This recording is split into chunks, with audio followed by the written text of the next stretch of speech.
सुल्तान। Hello दोस्तों।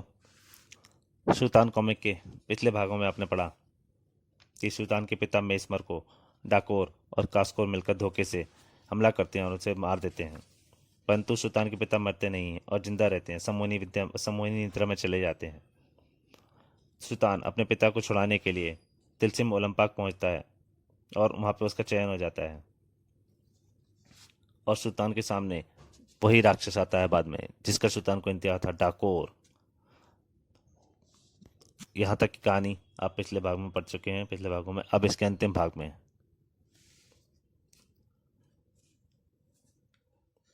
उसने हाथ में अपनी गड़ी गदा छूट गई। उफ, मैं इसका मुकाबला भी नहीं कर सकता। हा हा हा, खड़ा हो। पचालू ने अपनी गदा घुमाई। भाग। हाय, क्या अद्भुत युद्ध विद्या की थी सुल्तान की। डाकोर जैसा शैतान जमीन से जा लगा था, जबकि असल में क्या हो रहा था। ला ला ला, मुझे मत मारो, ना ना ना, मुझे मत मारो पचालू। मैं तुझे पूरी तरह तड़पका को मारूंगा नीच। चाचा, इसे कौन दिख रहा है? ये चीख क्यों रहा है? यह शैतान चाहता का जादू है बेटा।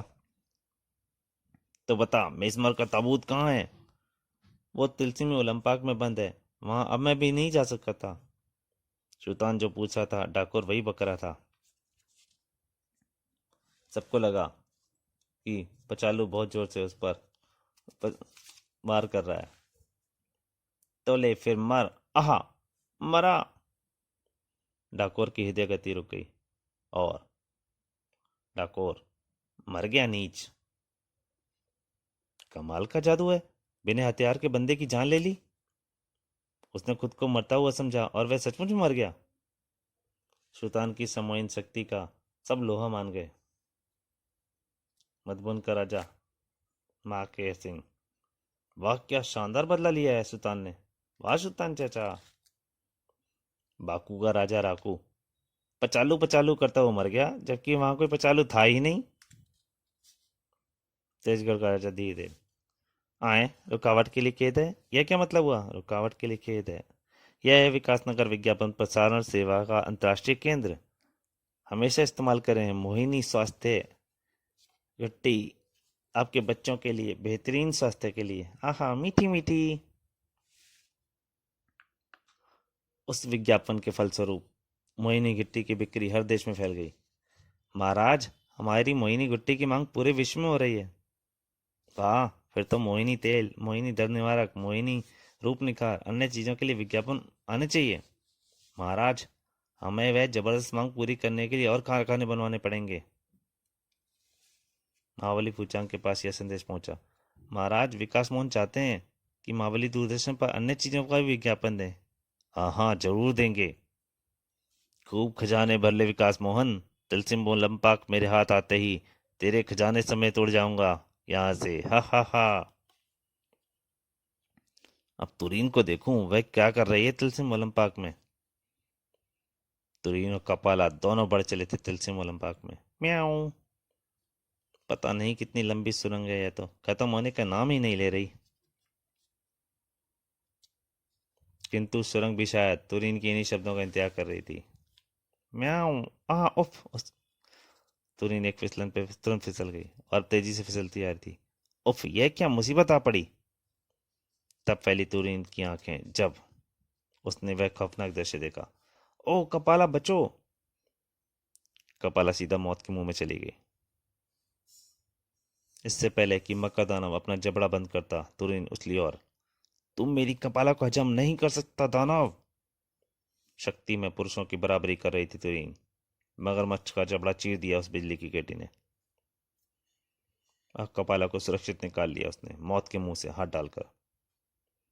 किंतु तालाब में एक मक्का दानव थोड़ा ही था। वह तो पूरा मकर दानवों से भरा पड़ा था। ओह, इतने मक्का दानवों का सामना एक ही तरह से संभव था। चल कपाला। कपाला का आकार बढ़ने लगा। तुरीन उछल कर कपाला पर सवार हो गई और, चढ़ उल कपाला। मक्का दानवों का शिकार धोखा दे गया था उन्हें। तुरीन ने वार किया। चीख भी ना निकलेगी अब तुम्हारी। तत्काल दम तोड़ दिया सभी मक्का दानवों ने। कुछ ही देर बाद तालाब में एक भी जीवित मक्का दाना नहीं दिखाई पड़ रहा था। हो सकता है कुछ अभी पानी के अंदर हो, किंतु इस तरह कब तक टंगे रहेंगे। तभी उसके दिमाग में बिजली सी कौंध गई और उसने विद्युत प्रहार किया। अगर इस तालाब का सारा पानी सुखा दिया जाए तो। तालाब खाली हो गया और देखने लगा तब, वाह, तालाब के तल में एक और रास्ता।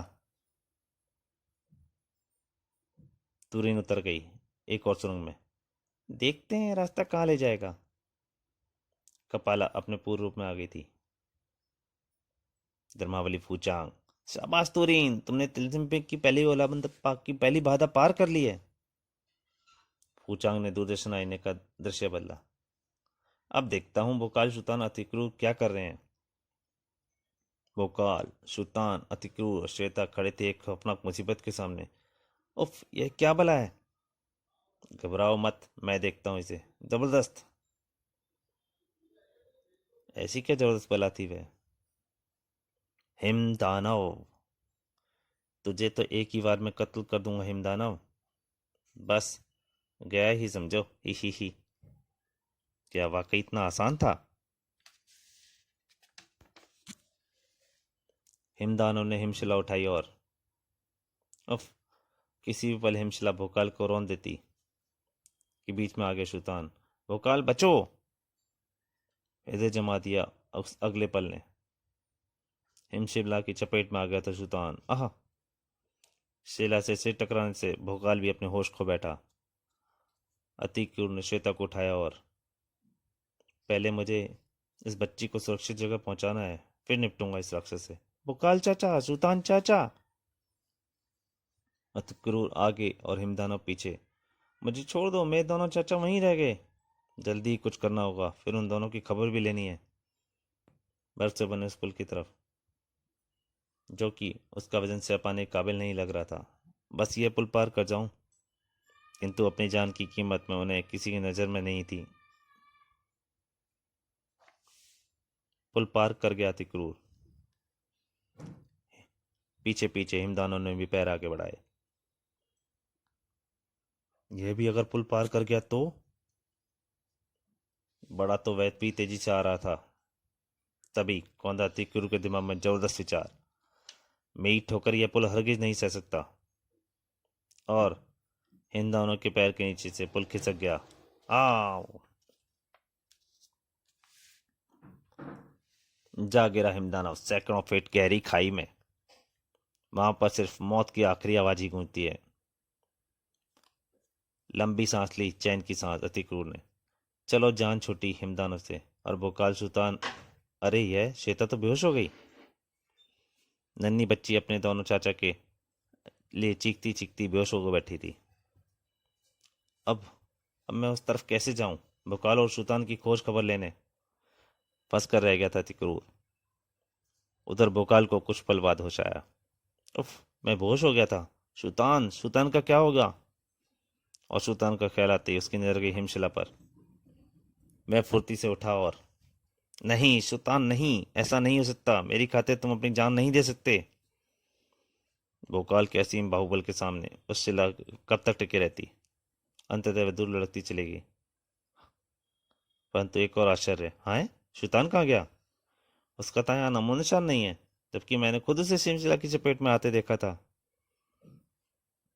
पूरी माथापत्ती करने पश्चात फिर से चिंता हुई श्वेता तिक्रूर की। बर्फ पर बने इन निशानों के पीछे चलता हुआ मैं उन तक पहुंच जाऊंगा। सुल्तान को खोकर भोकाल चला श्वेता तिक्रूर को ढूंढने। और शीघ्र ही अतिक्रूर श्वेता के सामने खड़ा था। अतिक्रूर, तुम ठीक हो ना। श्वेता ठीक है। भोकाल चाचा, हाँ मित्र, हम ठीक हैं, और हिमदानव मर चुका है। भोकाल ने अपनी ढाल उठाई और खाई के पार उड़ चला। मैं वहीं आ रहा हूँ मित्र। अगले ही पल अतिक्रूर के पास पहुंच गया। ओह भोकाल चाचा, आपको देखकर मैं कितनी खुश हूँ, लेकिन सुल्तान चाचा कहाँ रह गए। सुल्तान, वह गायब हो गया अतिक्रूर। सुल्तान गायब हो गया। फिर दोनों ने एक दूसरे की घटना सुनाई। महाबली फूचांग, सुल्तान, हा, वह भी पहुंच गया तिलस्म के अंदर सही सलामत, हा। दोस्तों, ये कहानी यहीं समाप्त होती है। इसके अगले भाग में, इसके अगली आगे कॉमिक में, जिसका नाम है शूत अति क्रूर, जल्दी आपके सामने हाजिर होऊंगा। मैं अति क्रूर पुत्र कपाल फोड़ कसम खाता हूँ गजानन, भोकाल की हत्या का बदला मैं तेरी हत्या से लूंगा। हा हा हा, चंडाल के औलाद, मेरी हत्या करेगा। हा हा हा। तो दोस्तों, ये कहानी यही समाप्त हो गई। नमस्कार।